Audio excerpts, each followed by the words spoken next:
আসসালামু আলাইকুম প্রিয় শিক্ষার্থীরা, আশা করি তোমরা ভালো আছো। আজ হিসাব বিজ্ঞান প্রথম পত্রের কার্যপত্র অধ্যায় নিয়ে তোমাদের সামনে আমি উপস্থিত হয়েছি। আজকে আমরা আলোচনার বিষয় সীমাবদ্ধ রাখবো প্রায়োগিক দিক নিয়ে। তা কার্যপত্র কি, এটা প্রথমে আমরা এক নজর একটু জেনে নেই। আমরা জানি হিসাব বিজ্ঞান একটা তথ্য ব্যবস্থা। অর্থাৎ হিসাব বিজ্ঞানের প্রথম কাজ হলো আর্থিক তথ্য পরিবেশন করা। অর্থাৎ নির্দিষ্ট হিসাব কাল শেষে, নির্দিষ্ট একটা হিসাব কাল শেষের দিনে হিসাব রক্ষককে আর্থিক তথ্য পরিবেশনের উদ্দেশ্যে অনেক কটা কাজ একই দিনে একটা নির্দিষ্ট শেষের দিনে করতে হয়। অনেক কটা কাজ তাকে একসাথে করে ফেলতে হয়। সে কাজগুলোকে তাকে করার জন্য যেহেতু সময় খুবই কম, অর্থাৎ শেষ দিনে তাকে সমস্ত কাজ কমপ্লিট করে তারপরে আর্থিক তথ্যটা পরিবেশন করতে হয়, এবং আমরা জানি আর্থিক তথ্য পরিবেশিত হতে হবে অবশ্যই নির্ভুল। তো নির্ভুল এবং আহ, গ্রহণযোগ্য। তো নির্ভুল এবং গ্রহণযোগ্য হিসাব তথ্য তৈরি করতে গিয়ে হিসাবকালে শেষে কি কি কাজ করতে হয় তা এক নজরে আমরা দেখে নিই। অর্থাৎ হিসাবের শেষ দিন, হিসাবকালের শেষ দিন প্রথমেই জাবেদা থেকে খতিয়ানের জেরগুলোকে আমরা জানি জাবেদা হওয়ার সাথে সাথে খতিয়ানে সারা বছর ব্যাপী, অর্থাৎ সমগ্র কালব্যাপী হিসাবের দুটো কাজ হয়। একটা হলো জাবেদাকরণ আর একটা হলো খতিয়ান তৈরিকরণ। জাবেদা গুলোকে খতিয়ানে স্থানান্তরকরণ। এগুলো কালব্যাপী চলতে থাকে। কিন্তু হিসাব কাল শেষে খতিয়ান গুলোকে, খতিয়ানের জেরগুলোকে জের তৈরি করে, অর্থাৎ খতিয়ান বন্ধ করে দিয়ে তার জের গুলোকে নিয়ে রেয়ামিল তৈরি করতে হয়। তারপরে একটা সমন্বয় জাবেদাকরণ করতে হয়। অর্থাৎ রেয়ামিলের বিভিন্ন দফার মধ্যে যে প্রয়োজনীয় সমন্বয়গুলো দেখা দেয় সেগুলোকে করার জন্য সমন্বয় জাবেদা করতে হয়। হিসাবকালের শেষের দিনে অর্থাৎ খতিয়ান বন্ধ করে রেয়ামিল তৈরি করতে হয়। তারপর সমন্বয় জাবেদা করতে হয়। সমন্বয় জাবেদা গুলোকে আবার খতিয়ান মুক্তকরণের মাধ্যমে সমন্বিত রেয়ামিল তৈরি করতে হয়। তারপরে নামিক হিসাবগুলোকে সমাপনী করার জন্য, বন্ধ করার জন্য আমরা জানি হিসাব ২ প্রকার। একগুলো হলো কিছু হিসাব হলো নির্দিষ্ট হিসাবকালের শুরুতে খোলা হয় এবং হিসাবকাল শেষে বন্ধ করে ফেলতে হয়, সমাপন করতে হয়। সেগুলোকে আমরা বলি টেম্পোরারি অ্যাকাউন্ট বা ক্ষণস্থায়ী হিসাব। এই ক্ষণস্থায়ী হিসাবগুলোকে বন্ধ করার জন্য সমাপনী দাখিলা দিতে হয়, এবং যে হিসাবগুলোর যে চলমান থাকে অর্থাৎ পার্মানেন্ট অ্যাকাউন্ট গুলোকে আবার আমরা তৈরি করার জন্য পরবর্তী বছরের বিগিনিং ব্যালেন্স বা প্রারম্ভিক জের হিসাবে নতুন খতিয়ান মুক্ত করার জন্য আমরা যে রামেল তৈরি করি সেটাকে আমরা বলি সমাপনী দাখিলা। আ খতিয়ানভুক্তকরণের মাধ্যমে সমাপনী রামেল তৈরি, এবং পরিশেষে আর্থিক তথ্য পরিবেশনের জন্য আর্থিক বিবরণী তৈরি করতে হয়, এবং আর্থিক বিবরণী তৈরির জন্য সবচেয়ে মোটা দাগে ২ টা বিবরণী অবশ্যই তৈরি করতে হয়। একটা হলো আয় বিবরণী এবং আরেকটা হলো আর্থিক অবস্থার বিবরণী। আর্থিক ফলাফল জানানোর জন্য আয় বিবরণী, এবং আর্থিক অবস্থা তথা সম্পদ সমান দায় যোগ মালিকানা সত্ত্বের অবস্থা জানানোর জন্য আর্থিক অবস্থার বিবরণী তৈরি করতে হয়। তাহলে দেখা যায় হিসাবকালের শেষ দিনে হিসাব রক্ষকের কাঁধে বেশ কয়েকটা কাজের বোঝা চেপে বসে, এবং এই কাজগুলো একটার পর একটা করতে গিয়ে অনেক সময় ভুলভাল হয়ে যেতে পারে। সেই ভুলগুলা থেকে রক্ষা পাওয়ার জন্য একটা হাতিয়ার হলো কার্যপত্র। অর্থাৎ কার্যপত্র একটু হলো হিসাব কাল শেষে সঠিক এবং নির্ভুল হিসাব তথ্য পরিবেশনের উদ্দেশ্যে আমাদের যে হিসাব রক্ষক যে তথ্য তৈরি করে, যে বিবরণী তৈরি করে তার নিজের জন্য, অর্থাৎ কাজের একটা ছক তৈরি করা। তার মানে রেয়ামিল থেকে এই যে আমরা বললাম রেয়ামিল তৈরিকরণ, রেয়ামিলের পরে সমন্বয়করণ, সমন্বয়ের পরে সমন্বিত রেয়ামিল তৈরিকরণ, এবং এর পরে আর্থিক আয় বিবরণী এবং আর্থিক অবস্থা বিবরণী। মোটা দাগে এই ৫ টা কাজ একটার পর একটা, অর্থাৎ রেয়ামিলের সকল দফার সমন্বয় ঠিকভাবে হলো কিনা, সমন্বয়ের পর সমন্বিত রেওয়ামিল হলো কিনা, সমন্বিত রেওয়ামিলের মধ্যে যেগুলো আয় ব্যয় হিসাব সেগুলোকে আমরা আয় বিবরণীতে স্থানান্তর করব, এবং যেগুলো সম্পদ ও দায় মালিকানা সত্ত্বে সেগুলোকে আর্থিক অবস্থা বিবরণীতে স্থানান্তর করব। এই পুরো কাজটা যেন সঠিকভাবে হয় তার চেকলিস্ট হিসাবে এভাবে আমরা চেকলিস্ট হিসাবে যে বিবরণী হিসাব রক্ষক তার নিজের জন্য তৈরি করে, এবং এই চেকলিস্ট দেখে হিসাব রক্ষক আর্থিক বিবরণী তৈরি করে। তাই সেটাকে আমরা বলি কার্যপত্র। তা কার্যপত্র হিসাব বিজ্ঞানের বড় ব্যবসার জন্য আবশ্যিক, কিন্তু ছোটখাটো ব্যবসার জন্য ঐচ্ছিক। অর্থাৎ ব্যবসার ধরনের উপর নির্ভর করে যে কার্যপত্র তৈরি করতে হবে কি হবে না। ছোটখাটো ব্যবসার জন্য যখন সমস্ত কিছু মোটামুটি হিসাব রক্ষকের আয়ত্তের মধ্যে থাকে, অর্থাৎ গ্রিপে থাকে, তখন কার্যপত্র তৈরি করার প্রয়োজন নেই। তারপরও নির্ভুলতার জন্য সর্বদাই কার্যপত্র তৈরি করার প্রয়োজনীয়তা রয়েছে। তা এখন আমরা একটা বাস্তব উদাহরণের মাধ্যমে কার্যপত্র কিভাবে তৈরি করতে হয় এবং কার্যপত্রের উপকারিতা আমরা একটা বাস্তব উদাহরণের মাধ্যমে একটা দেখে নেই। তো ১ম এ আমরা বাস্তব উদাহরণ পাওয়ার জন্য আমরা বোর্ডের বিগত বোর্ড কোয়েশ্চেন এর মধ্যে থেকে কুমিল্লা বোর্ডের একটা প্রশ্ন তোমাদের সামনে তুলে ধরছি। এটা কুমিল্লা বোর্ড ২০১৮ সালে এসেছিল। তো এখানে আমরা ১ম এ উদ্দীপকটা পড়ে নিই, দৃশ্যকল্পটা দেখে নিই। এখানে বলতেছে যে মেসার্স শিমু ট্রেডার্স এর ২০১৭ সালের ৩১শে ডিসেম্বর তারিখে সমাপ্ত বছরের রেয়া মিল নিম্নে প্রদত্ত হলো। রেয়া মিল দেওয়া হলো। তার মানে আমাদের কার্যপত্র করার জন্য রেয়া মিলটা দেওয়া হবে এবং কার্যপত্র আমরা বলেছি, অর্থাৎ পাখির চোখে সমগ্র বিষয়টাকে যখন একটা শিটে নিয়ে আসা হয়, সেটাই যেহেতু কার্যপত্র, তো কার্যপত্রের মধ্যে রামিল থাকবে। রামিলের আমরা জানি প্রত্যেকটা বিবরণীর আবার দুটো সাইড আছে, একটা ডেবিট সাইড এবং একটা ক্রেডিট সাইড। তাহলে এই বিবরণীর মধ্যে ডেবিট ক্রেডিট ডেবিট ক্রেডিট, তাহলে রামিলের পরে সমন্বয়, সমন্বয় করতে গেলেও ডেবিট ক্রেডিট, সমন্বয়ের পর সমন্বিত রামিল, সেখানেও ডেবিট ক্রেডিট, সমন্বিত রামিলের পরে আয় ব্যয় বিবরণীতে আয় এবং ব্যয়, তাহলে ডেবিট ক্রেডিট, এবং আর্থিক অবস্থার বিবরণী বা উদ্ধৃত পত্রে সেখানেও সম্পদ এবং দায় অর্থাৎ ডেবিট ক্রেডিট। তাহলে মোট ৫ টা বিষয়ের জন্য ১০ টা কলাম তৈরি করতে হয়। ১০ কলাম বিশিষ্ট কার্যপত্র তৈরি করতে হয়। এখন আমাদের সামনে যে রেয়া মিলটা দেওয়া হলো, সেই রেয়া মিলটা আমরা এখানে এক নজর দেখে নিই। এখানে রেয়া মিলের দফার মধ্যে আছে, ১ম এ আছে মূলধন। মূলধন আছে ৳১,৫০,০০০, তারপরে আছে সেবা আয়। সেবা আয় আছে ৳৩,০০,০০০, তারপরে আসবাবপত্র, সম্পদ এটা আছে ৳১,৪০,০০০, নগদ এটা সম্পদ, তা আছে ৳২,৫০,০০০, অগ্রিম বীমা একটা সম্পদ, তার পরিমাণ ৳৩৬,০০০, ভাড়া একটা খরচ, তার পরিমাণ ৳৪০,০০০, পুঞ্জীভূত অবচয় আসবাবপত্র, এটা হলো আসবাবপত্রের বিপরীতে একটা হিসাব। আসবাবপত্র যেহেতু সম্পদ, তাহলে পুঞ্জীভূত অবচয় হলো পাল্টা সম্পদ বা কন্ট্রা অ্যাসেট, ৳১৬,০০০, সম্পদ ডেবিট আর পাল্টা সম্পদ ক্রেডিট। এই হলো আমাদের রেয়া মিল, ৳৪,৬৬,০০০, ৳৪,৬৬,০০০। এখন এখানে আমাদের সামনে ৪ টা অন্যান্য তথ্যাবলী বা সমন্বয় দফা বলা আছে। আমরা বলছি হিসাব কাল শেষে রেয়া মিল তৈরি করার পরেই আমাদের রেয়া মিলের বিভিন্ন দফার মধ্যে, অর্থাৎ এখানে যে মোট ৭ টা দফা আছে তার মধ্যে যে সমন্বয়গুলোর প্রয়োজন তা এখানে সংখ্যা আকারে দেওয়া আছে ৪ টা সমন্বয়। প্রথম সমন্বয় বলতেছে অনুপার্জিত সেবা আয় ৳১০,০০০, সেবা আয়ের অন্তর্ভুক্ত আছে। তাহলে সেবা আয়ের মধ্যে অনুপার্জিত সেবা অন্তর্ভুক্ত আছে। অর্থাৎ অনুপার্জিত আয় দায় বৃদ্ধি পাবে এবং সেবা আয় হ্রাস পাবে। এর জন্য আমাদের একটা সমন্বয় জাবেদা দিতে হবে। সেই সমন্বয় জাবেদাটা কি? সেটা আমরা এক নজর দেখে নিই। আমাদের সমন্বয় জাবেদাটা হলো সেবা আয় হিসাব ডেবিট, অনুপার্জিত আয় হিসাব ক্রেডিট। সেবা আয় হিসাব ডেবিট, অনুপার্জিত সেবা আয় হিসাব ক্রেডিট। ৳১০,০০০, ৳১০,০০০। তারপরে আমাদের যে সমন্বয় দফার মধ্যে আছে ২ মাসের ভাড়া বকেয়া রয়েছে।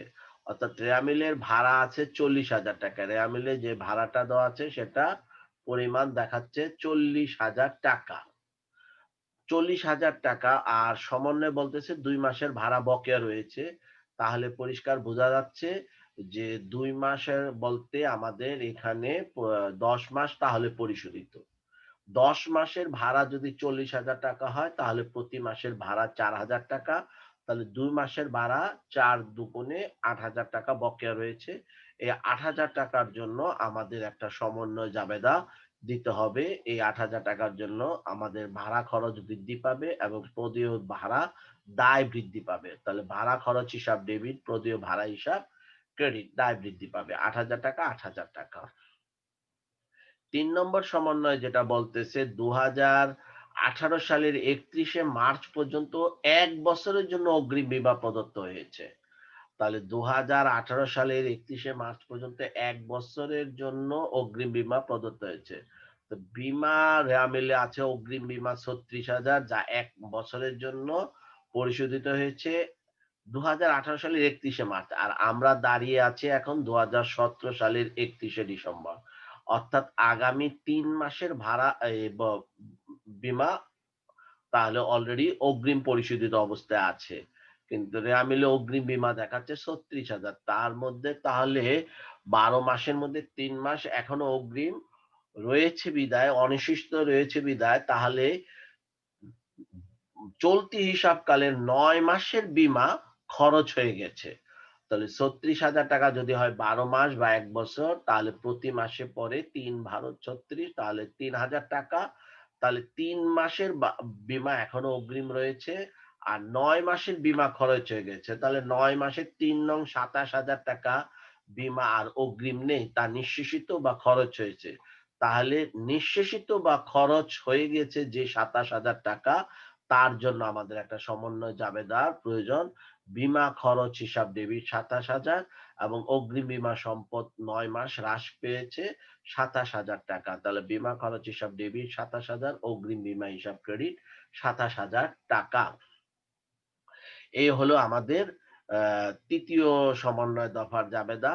এবার ৪র্থ সমন্বয় দফাতে বলা আছে আসবাবপত্রের উপর ১০% হারে অবচয় ধার্য করো।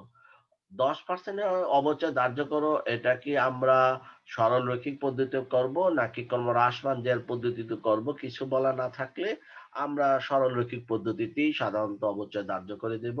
আমাদের কারবারে আসবাবপত্রের জেল রয়েছে ১,৪০,০০০ টাকা। তাহলে এই ১,৪০,০০০ টাকার উপর আমাদের ১০% অর্থাৎ ১৪,০০০ টাকার অবচয় খরচ হয়েছে এবং সেটা পুঞ্জীভূত অবচয় বা কন্ট্রা-অ্যাসেট বৃদ্ধি পাবে। খরচ বৃদ্ধি পাবে, কন্ট্রা-অ্যাসেটও বৃদ্ধি পাবে। এর জন্য সমন্বয় জাবেদা হবে অবচয় খরচ হিসাব ডেবিট, পুঞ্জীভূত অবচয় খরচ হিসাব ক্রেডিট ১৪,০০০ টাকা, ১৪,০০০ টাকা। এই হলো সমন্বয়। এখন আমাদেরকে যদি একটা কার্যপত্র তৈরি করতে হয়, এই তথ্যের ভিত্তিতে আমাদেরকে যদি বলা হয় কার্যপত্র তৈরি করো, ১০ গড় বিশিষ্ট কার্যপত্র তৈরি করো। ১০ গড় বিশিষ্ট কার্যপত্র প্রস্তুত করো। তাহলে আমরা কিভাবে কার্যপত্র প্রস্তুত করব?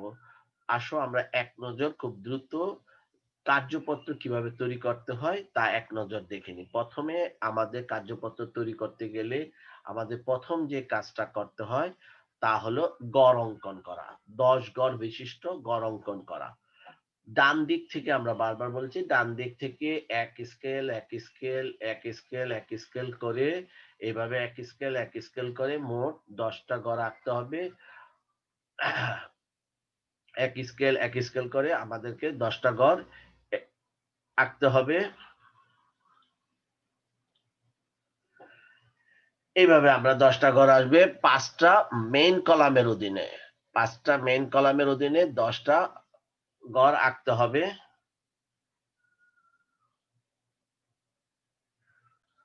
তাহলে আমাদেরকে কি করতে হবে? ৫ টা মেইন কলাম। ১ নম্বর হলো রেয়ামিল, ২ নম্বর হলো আ সমন্বয়, ৩ নম্বর হলো সমন্বিত রেয়ামিল, ৪ নম্বর হলো আয় বিবরণী, ৫ নম্বর হলো উদ্ধৃত পত্র বা আর্থিক অবস্থার বিবরণী।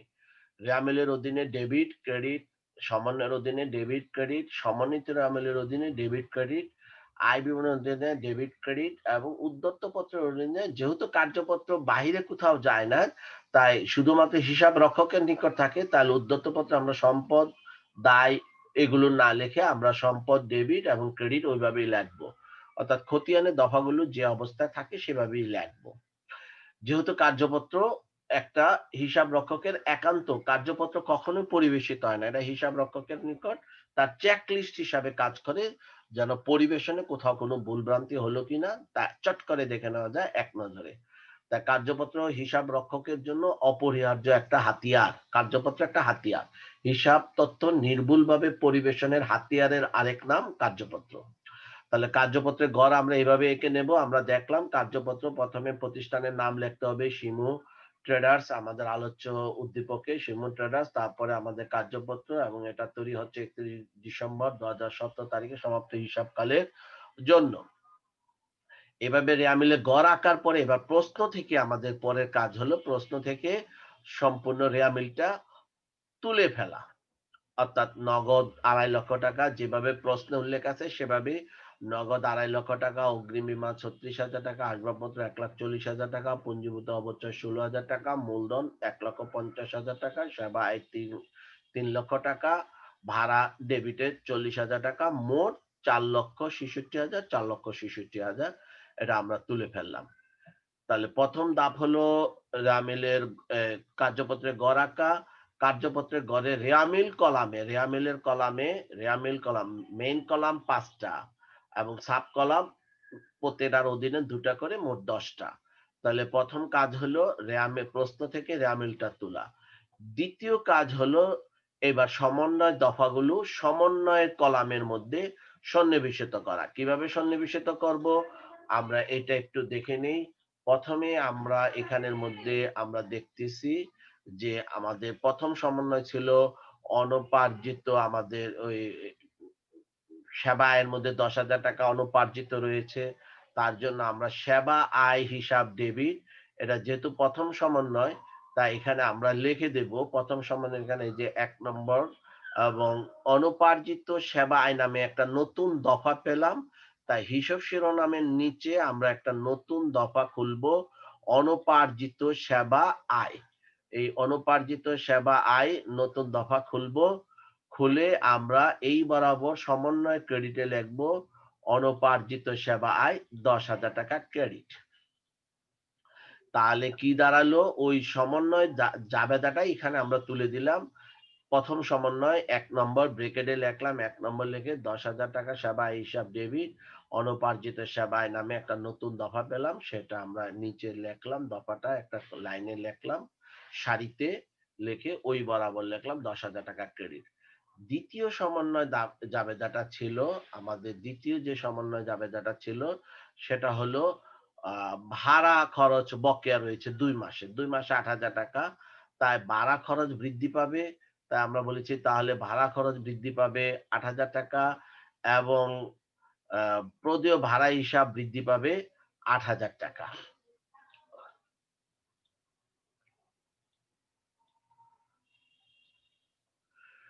3 নম্বর যে সমন্বয়টা রয়েছে সেটা হলো যে অগ্রিম বীমা নিঃশেষিত হয়েছে 9 মাসে, 3 মাস এখনো অগ্রিম আছে। তাহলে অগ্রিম বীমার জন্য আমাদের একটা সমন্বয় জাবেদা দিতে হবে। অগ্রিম বীমাকে নিঃশেষ করার জন্য তাহলে বীমা খরচ নামে একটা নতুন লাইন খুলতে হবে, বীমা খরচ হিসাব ডেবিট, বীমা খরচ হিসাব ডেবিট, এবং অগ্রিম বীমা হিসাব ক্রেডিট। 4 নম্বর যেটা অবচয় খরচ হয়েছে তার জন্য আমাদেরকে একটা সমন্বয় জাবেদা দিতে হবে। সেই সমন্বয় জাবেদাটা কি ছিল আমরা দেখেছি যে অবচয় খরচ হিসাব ডেবিট, এটা 4 নম্বর ডেবিট, এবং পুঞ্জীভূত অবচয় কলামের ঘরে ক্রেডিট করে দিয়েছি 4,000 টাকা। তাহলে আমাদের 1 নম্বর সমন্বয় দফার ডেবিটও আছে, 1 নম্বর সমন্বয় দফা ক্রেডিটও আছে। 2 নম্বর সমন্বয় দফা ডেবিটও আছে এবং 2 নম্বর সমন্বয় দফা ক্রেডিটও আছে। 3 নম্বর সমন্বয় দফা ডেবিটও আছে, 3 নম্বর সমন্বয় দফা ক্রেডিটও আছে। 4 নম্বর সমন্বয় দফা অবচয় খরচ ডেবিটও আছে এবং 4 নম্বর সমন্বয় দফা পুঞ্জীভূত অবচয় ক্রেডিটও আছে। অর্থাৎ ডেবিট ক্রেডিট মিলে যাবে। তাহলে আবার আমাদেরকে নতুন করে মোট খুলতে হবে। মোট কলামের লাইন খুলে আমরা সেটাকে এখানে আমরা যোগফলটা দেখাবো। এই 59,000 টাকা এবং ক্রেডিটেরও যোগফল 59,000 টাকা। তাহলে প্রথম কাজ রেওয়ামিল তৈরিকরণ, তারপরে কাজ সমন্বয় তৈরিকরণ। এইবার তৃতীয় কাজ হলো রেওয়ামিল এবং সমন্বয়কে সমন্বিত করে সমন্বিত রেওয়ামিল তৈরিকরণ। সমন্বিত রেওয়ামিল তৈরি। তো সমন্বিত রেওয়ামিল তৈরি করার কায়দাটা আমরা এক নজর চট করে দেখে নিই। সমন্বিত রেওয়ামিল কিভাবে তৈরি করব? আমরা জানি যে রেওয়ামিলের ডেবিট অর্থাৎ আমাদের একটা জিনিস জানা আছে যে ডেবিট যোগ ডেবিট, ডেবিটে ডেবিটে যোগ হয়, ডেবিট দফার সাথে ক্রেডিট দফা বিয়োগ হয়, ক্রেডিট দফার সাথে ক্রেডিট দফা যোগ হয় এবং ক্রেডিট দফার সাথে ডেবিট দফা, দুঃখিত, ক্রেডিট দফার সাথে ডেবিট দফা বিয়োগ হয়। তাহলে আমরা দেখতেছি প্রথম আইটেম নগদান হিসাব ২.৫ লক্ষ টাকা ডেবিটে আছে, কোনো সমন্বয় নেই, তাহলে এটা সরাসরি ২.৫ লক্ষ টাকা বসে গেল।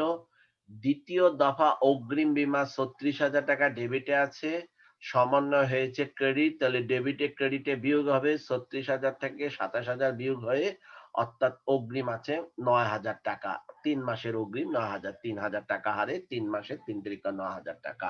ঠিকই আছে। আসবাবপত্র ১,৪০,০০০ টাকা ডেবিটে আছে, কোনো সমন্বয় হয়নি, তাহলে ১,৪০,০০০ টাকা সরাসরি ডেবিটে বসে গেল। পুঞ্জীভূত অবচয় ক্রেডিটে আছে ১৬,০০০, সমন্বয় হয়েছে ক্রেডিটে ১৪,০০০, তাহলে ক্রেডিটে ক্রেডিটে যোগ হয়ে আমাদের সমন্বিত দফার ব্যালেন্স হবে ৩০,০০০ টাকা। ১৬,০০০ যোগ ১৪,০০০, ৩০,০০০। মূলধন ক্রেডিট আছে ১.৫ লক্ষ টাকা, তাহলে মূলধন এখানে ১.৫ লক্ষ টাকা সরাসরি বসে যাবে যেহেতু কোনো সমন্বয় নেই।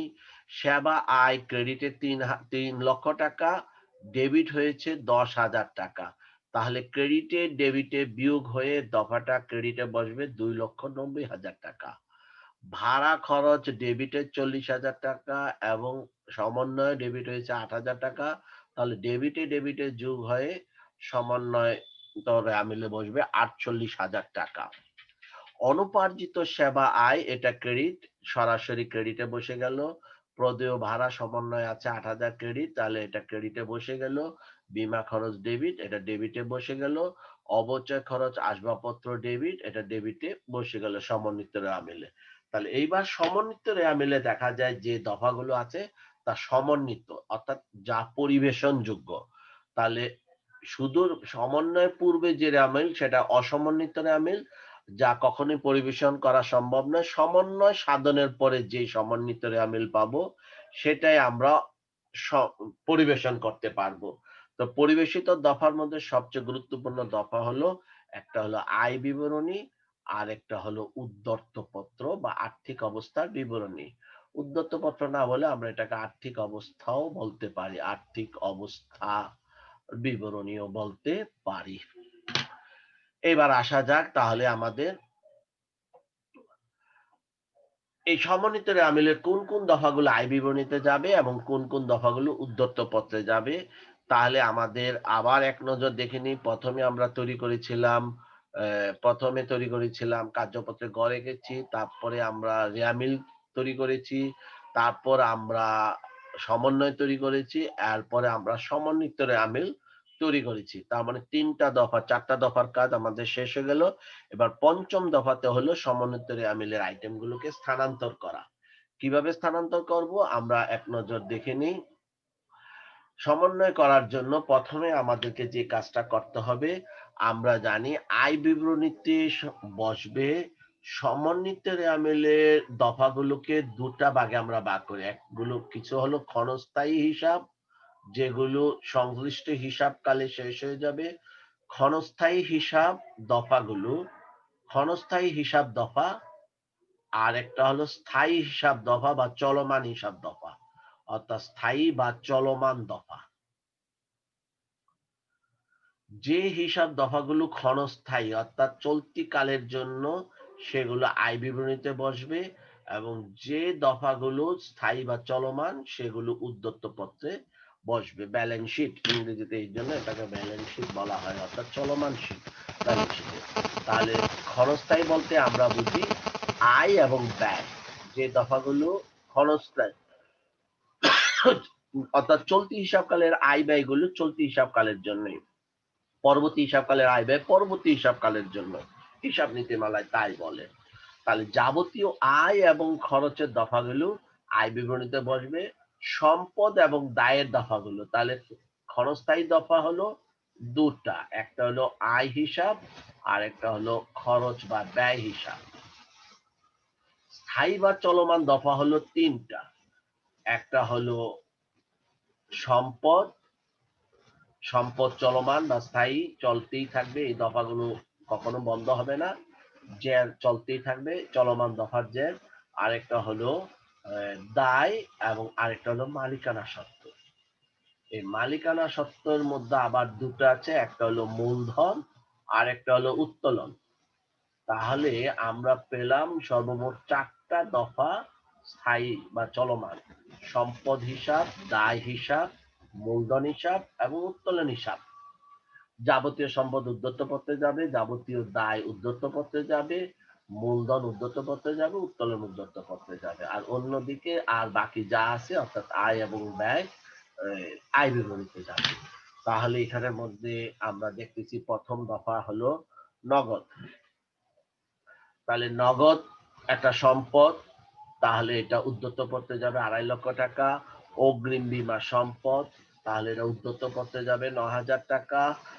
আসবাবপত্র সম্পদ, এটা উদ্ধৃত পত্রে যাবে 1,40,000 টাকা। পুঞ্জীভূত অবচয়, এটা পাল্টা সম্পদ বা কন্ট্রা অ্যাসেট, এটা তাহলে উদ্ধৃত পত্রে যাবে 30,000 টাকা ক্রেডিট। মূলধন আমরা বলেছি এটাও স্থায়ী বা চলমান যে, এটা মালিকানা সত্ত্ব, এটা উদ্ধৃত পত্রে যাবে। সেবা আয়, আয়টা ক্ষণস্থায়ী, চলতি হিসাবকালে বসবে, তাহলে 2,90,000 টাকা, এটা আয় বিবরণী। ভাড়া একটা খরচ, তাহলে এটা ক্ষণস্থায়ী, চলতি হিসাবকালের জন্য এটা আয় বিবরণীতে বসবে। তারপরে অনুপার্জিত সেবায় একটা দায়, এটা উদ্ধৃত পত্রে যাবে। প্রদেয় ভাড়া একটা দায়, এটা উদ্ধৃত পত্রে যাবে।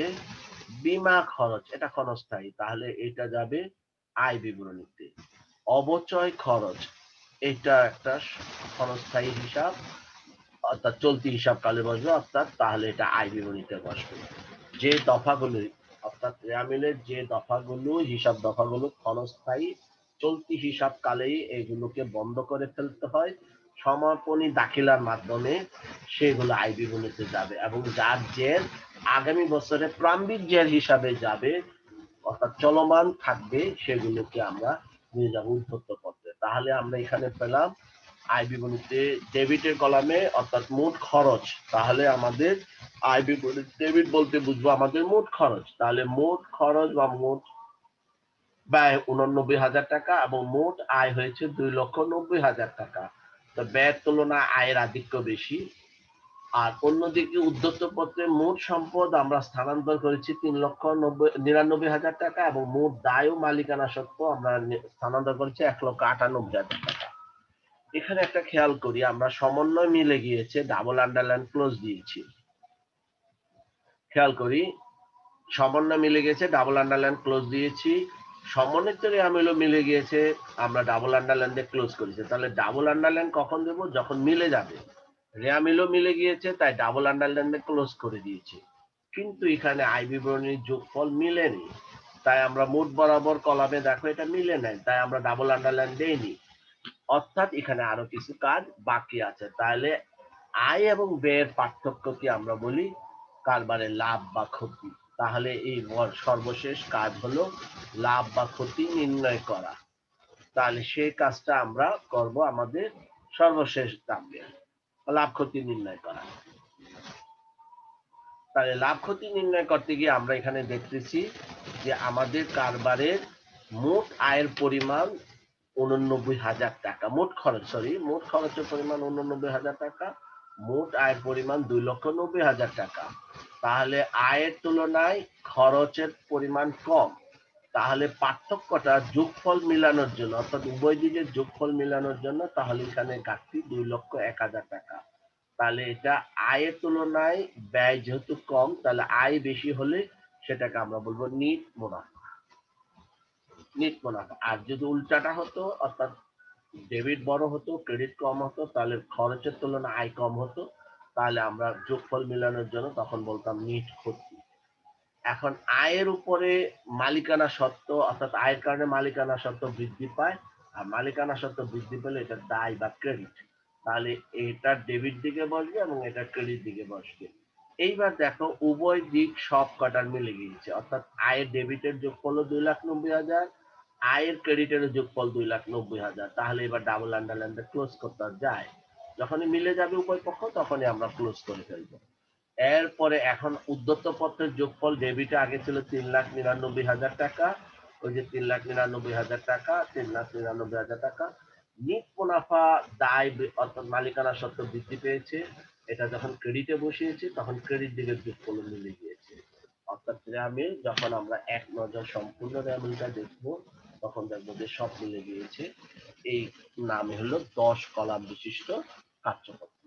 এটা আমরা কার্যপত্রের মাধ্যমে এখন এই কার্যপত্র সম্পূর্ণ কার্যপত্রটা তোমরা দেখো, ভালো করে নজর করে দেখো রেয়ামিল থেকে উদ্যুক্ত পত্রের মধ্যে কোন দফা কোথায় সমন্বয় হয়েছে, সমন্বিত রেয়ামিল কিভাবে হয়েছে, তারপরে সেটা আয় বিবরণীতে যাবে নাকি উদ্যুক্ত পত্রে যাবে, এক নজরে এইভাবে যখন দফা আরো বেশি হবে, পুরো বিষয়টা যখন হিসাব রক্ষকের সামনে থাকবে তখন হিসাব রক্ষক পরিবেশনের আগেই নিজেই জানতে পারবে তার নিট মুনাফার পরিমাণ কত হয়েছে, মালিকানা সত্ত্বের অবস্থা কত হয়েছে, অর্থাৎ কারবারের আয়ের দফা কয়টা। এখানে যেমন দেখো আলোচ্য অঙ্কে আয়ের দফা মাত্র একটা, কিন্তু খরচের দফা এখানে ৩টা।